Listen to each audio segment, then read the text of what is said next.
Hiya, my name is Chris Pierce.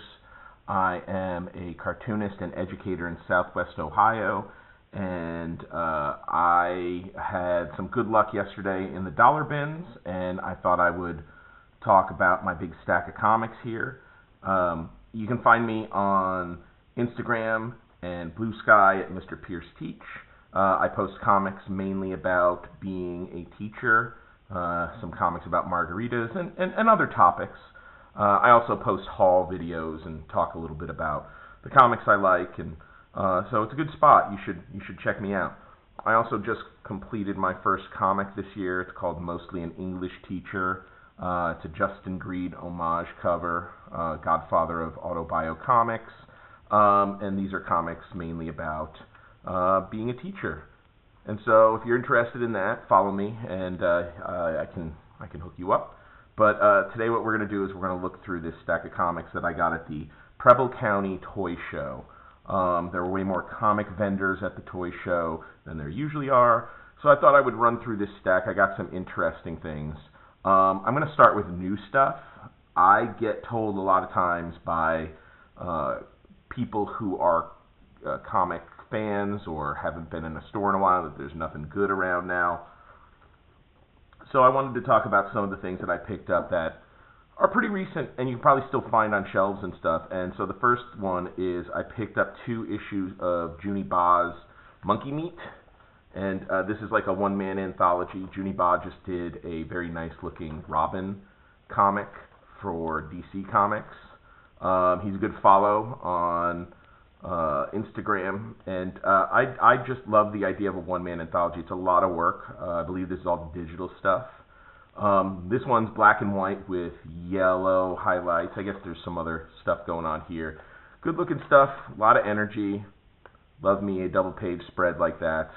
I guess one thing you'll notice as I go through these is like I like the tactile nature of some of these books. Like like it's markery, like that's cool. Like I like to see that. Ta-dum.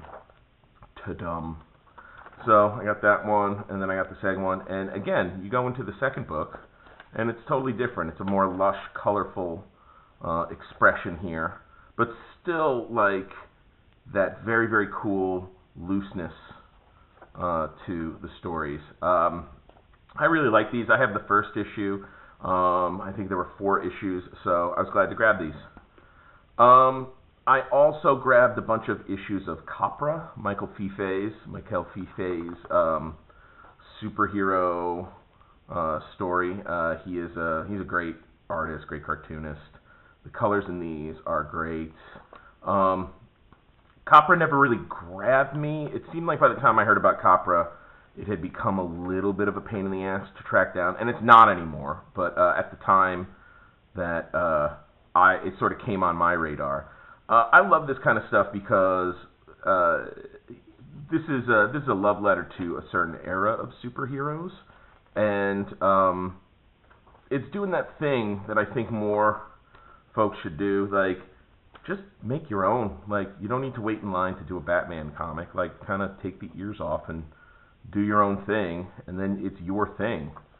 I really like this page. I'm glad I opened right up to it with like sort of the shadows and the watercolor type approach. Anyway, I got 1 through 5 on, or 2 through 5 on that in the bins.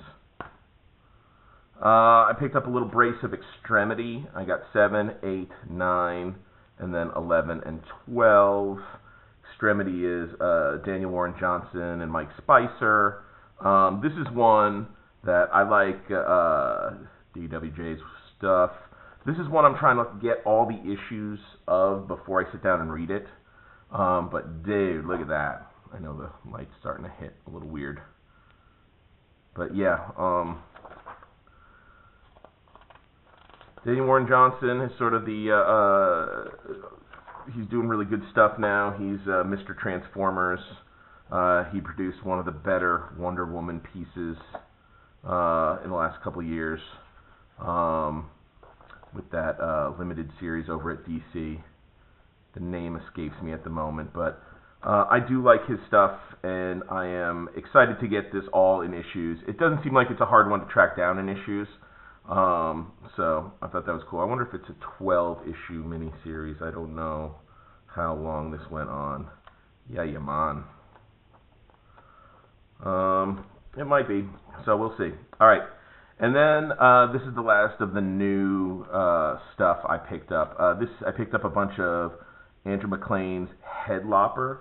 Headlopper is a weird one because I'm just going to show you the covers and then I'll flip through one or two. So this is issue 6. This is issue 8. This is issue 9. This is issue 10. And then this is issue 16. For some reason, the cover dressing on these always like gets me because it's like the number of the thing, but then it's a mini series, and it's always been hard for me to know exactly what, like, do I have this issue? There's also a lot of variant covers, like this is a Ben Mara cover, I think. So again, I think I have some of these, but they're good to grab anyway. Just because the design approach, like just the simplicity of the designs of the characters, like, I know the light's starting to hit weird. I missed my golden hour. The light's hitting these in a weird way, but like you can kind of see his approaches. I feel like I see Mignola in here. I know that's a very, very easy thing, but stuff like this, like Headlopper is a pretty good grab from the bins. And this is a nice brace of them, so I was glad to get those. Again, see? I think this is the only MacLean cover in the lot. Okay, let's move on to some other stuff. I picked up Blood Orange #4. I think I have one or two of these. This is Fantagraphics, published in, let's see, 2018? Oh no, 2005, a long time ago. So 20 years ago. The bill of fare on here, I would say the one that I was most excited about on here is Brian Ralph, who did Daybreak, which is sort of a zombie, first-person zombie story that I use when I teach Night of the Living Dead in my classroom. Whole lot of really good cartooning. Sometimes I get lucky when I go to these like toy shows and little fairs, and you'll find dollar bins that have a bunch of, indie stuff. And this was the only like true one that I found where I was like, okay, sweet. The rest of these are pretty standard superhero comic fare, I believe. But I was glad to grab this. It looks great. I haven't really read it yet, but looks good. I picked up some coverless stuff. I picked up this fantastic, this is all Kirby coverless stuff. And I picked this one up. This is, I think this is a Fantastic Four annual, notable because it is the announcement that Sue Richards, the Invisible Girl, Invisible Woman, is pregnant. And it's an annual, so it has lots of good stuff in here. So it's got, I know I'm going backwards, but just with the cut. All right. So we've got a fight with the Psycho Man, and then you get some gag pages, a couple of this. This is such an unhinged drawing. Kirby's women are so frightening sometimes. That's a case in point how freaky I feel like Kirby women can be sometimes. That's pretty cool. This was made as a poster. Like, I love that it is a like pure art pinup, but Stan Lee still had to like inject a little something in there. So silly. But then there is at the end this Silver Surfer story that is gorgeous. And again, coverless, but I'm just going to look at the art and goggle at it. I also got a Mighty Thor. Again, this is some Absorbing Man stuff. And an issue, and I know I have like a nice issue of this, but a sort of later on Kirby New Gods. This is the Forever People. Yeah, Beautiful Dreamer there kind of is a softer version of Kirby's take on the ladies. Yeah, this is the issue with Dead Man in it. Yeah, again, saved them out of the bins. Okay, I got 2 issues of Savage Dragon. You can even tell by the light that they are beat up a little bit, but I don't have these. Savage Dragon is a one-man operation for the most part, as far as Erik Larsen being the writer and artist on every issue. And some of the issues, as you get up into the numbers, I think it's going to hit 300 soon, but some of the issues are a pain in the butt to find. 47 is not. I think the first 100 are pretty easy grab, but anything after that, hold on to your hat. Like 103, I think we're starting to get to a place where it's not read. It's like a pull list book. This is so even in issue 100, like right now, it's the character of Malcolm Dragon has already been introduced, who takes over the book, and it's currently the Savage Dragon. So Larsen's achievement as far as the Savage Dragon goes is a little bit unsung, probably because it's not the kind of thing that artistic cartoonists really care about. Like, it's a slugfest. Each issue these days begins with like something like it harkens back to an era that is pretty dogged on, I feel like, but the commitment that Larsen has had to this character over the years is astounding, and the book still holds up today. It's wild and woolly and definitely a different product than it was in the early days, but like I'm always impressed with it. It is truly like the most auteurish superhero comic ever made, one man's opinion. All right, I picked up some old Swamp Things. This is a Tot LeBen issue, so you get stuff like this. That's a good. I got some Trina Robbins Wonder Woman in this stack here too. So I got issue 48. I got issue. This is Rick Veitch, and there's a. I just want to show one thing that's in here. He does this great drawing of. Look at this drawing of Harvey Bullock. I think this is Harvey Bullock. And like the sandwich is so good, like only in comics, right? And then this issue, it's another Tot LeBen issue, but like this is on nicer paper, and I feel like this is the kind of thing you can only do. First of all, you have to have a super duper successful comic before they're gonna say like, yeah, do something strange and weird. But then also like the genius of Alan Moore. Look at that. That was run through some sort of like maybe a Xerox machine or a computer or something. Anyway, I'm definitely going to get into that. Brand new format, special price, so it's nicer paper, starting at issue 60. Okay. I picked up 3 issues of Kafka. Again, I'm just showing these off right now. This is a little bit like that Judy Ba in terms of like you can really see like the lines. Like this is a bold line, like there, it's really on display. Steven Siegel wrote this. Stefano Gaudiano drew it. Gaudiano worked in Vertigo. I think he worked with Ed Brubaker a little bit. I wonder if he was on Gotham Central or some of the other smaller Brubaker in Vertigo books. But again, this is, I want to say this is a young work. The lettering is okay. But I've never seen the book before. I knew both creators. It looks interesting.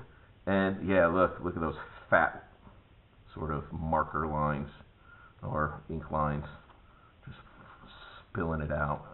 So anyway, 1, 2, 3. I'll let you know if you're interested in knowing. Hit me up and I'll tell you what I think of those. I have this already, but I'm getting ready to teach a class about comics, and one project that I'm planning is to ask kids to read a single issue, like a floppy issue of comic, and then do an essay about it.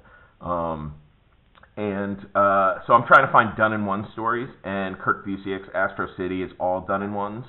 And this is, I think, the first issue of Astro City that I ever read. I remember I picked it up in my hometown, had a comic book store during the heyday of that, and in the 90s. And this is Kurt Busiek and Brett Anderson, who has this really, I don't know, kind of textured style. And the dig with Astro City is that it's all like made up characters who, again, are sort of like, they're not quite stand-ins. Like, this is the Superman character, but he's not Superman. Like, I think the Confessor would be this world's version of Batman, but he messes with these ideas. And this issue is about Crackerjack, who falls into that like kind of asshole superhero trope, and sort of like the like he does good, but he's also pretty cocky. And a story about an alien. I have just talked about this way more than I thought I was going to. It's a good, solid issue, sort of a morality tale. Sets up stuff for later on in the series. The Alex Ross cover is really good. You get a little sketch on the back. Yeah, it's super good. So that's going to go into the classroom. All right, these are beater copies, but I've always wanted to look at Bad Girls. Steve Vance, Jennifer Graves. I think I've read some Vance stuff. I think he worked with Bongo Comics. Hopefully, I'm remembering that right. It's a good-looking book. Again, my copy is sort of a beater. There's some beater copies in here, but I do like this. Solid page designs. This is really, that's cool. Thick lines again. That's something I like to see. So I got issue 1, issue 2, and issue 3 of Bad Girls, and it's got those Darwin Cook covers. Super cool about those. All right. Again, this is a beater. I haven't read this yet. I am excited to read this. So this is Thunderbolt 76, a classic misstep. All new, all different first issue. So Thunderbolts, the movie just came out. I didn't see it, and I've heard people who like Marvel stuff say it's return to form. I don't know that, but Thunderbolts as a comic used to be like the gimmick was villains trying to be heroes, or the villains formed a team as villains and then discovered they didn't mind heroing, and in fact they liked it. And the fallout from that, and I was a huge Thunderbolts fan for that first year or two. Super duper fun, solid Marvel Universe action. And then, so that went on for 75 issues, and then I guess they ended it, and this is the relaunch immediately. And the relaunch has something to do with underground super villain fighting, I think. This is a classic, this reboot was soundly rejected when it came out. This was not what people are looking for, or were looking for out of a Thunderbolts comic. Which is funny just because Thunderbolts is sort of the dig of Thunderbolts. It was that twist, and then it just kind of went on from there. So again, I've never seen this in the bins. It's always been something I wanted to look at. Marvel Comics for Real Men, that's pretty funny. They got Busiek to do, and I don't think he had been on the book, but they got a pull quote from him at the beginning. I wonder if they knew they were in trouble, so they went back to the man and were like, "Hey, will you say something nice?" I don't know. The cover looks good. We'll see. We'll see. I picked up an issue of Godland. This is Tom Scioli's sort of. Well, he's full on Kirby. He loves Kirby, and definitely reflective in his stylistic choices and approaches. This is definitely Joe Casey wrote this. This has a lot of connections to maybe your classic Marvel stuff taken seriously. That's not really taken seriously. There's a supervillain who smokes a bong in here, but I've been trying to put together a Godland run. Maybe I already have this, but I saw it and I was in good shape, so I was like, all right, I'll pick that up. If it's not good, it goes in the bins. Okay, Justice League, The New Frontier Special, Darwin Cook, Jay Bone, and David Bullock. This was released, I think, in tandem with the New Frontier animated DVD movie, straight-to-DVD movie, which was good, which was probably the best of those, I think. And this issue was a special one-off, a Darwin Cook story, which sort of shows the meeting of the Trinity, the DC Trinity of superheroes, and then this really, really slick Dave Bullock Robin story, which also is essentially a Teen Titans story, like how the Titans sort of got together, at least in the beginning. And then you get this really great Jay Bone, Darwin Cook, Wonder Woman and Black Canary story. And one of the things I do, that's pretty cool. The ads here. One of the things I love about New Frontier is the Zoftig sort of Wonder Woman. She's kind of got some broad shoulders, and this is I think she's infiltrating the Playboy Club, and that's Gloria Steinem. So you get some art from the movie. I had this at one time. I got rid of it, and I was like, I do miss that. So for $1, okay. Brit, red, white, black, and blue. It is just black and white, though. Robert Kirkman, Cliff Rathburn, reliable partners. They work together a fair amount. This has Donald in it for you Invincible fans. This is part of the Invincible verse. And yeah, it was in good shape. It was $1. Yeah, I'll read this. I'll enjoy this. I had never seen this before. This is the Once and Future Story. Trina Robbins, really storied cartoonist from the underground. Colleen Doran and Jackson Geis, who just passed away recently. So Jackson is a Butch Geis. He's the inker on this. This came out in 1998, so I was a junior in high school, maybe a senior in high school, depending on when it came out. And the DC did so many of these, and I bought so few of them because it was I feel like it was a bit of a grab. Like, this was $5, right? Yeah, reliable $5 for these square-bound books. Geis's inks are interesting on Doran's pencils. But yeah, I just never seen it before. I thought it was interesting to look at. Yeah, throw that on the stack. Ray Bradbury Comics #2. I was sold by the banner here. Kurtzman, Wagner, Phillips. And there's an EC Classic in here. Let's see here. So It Burns Me Up is Kurtzman and Wagner. Touched by Fire is Sean Phillips. And then you get a Jack Davis book in here. So I wonder what the division of labor was on these, because for sure this is not the way Wagner usually draws. So,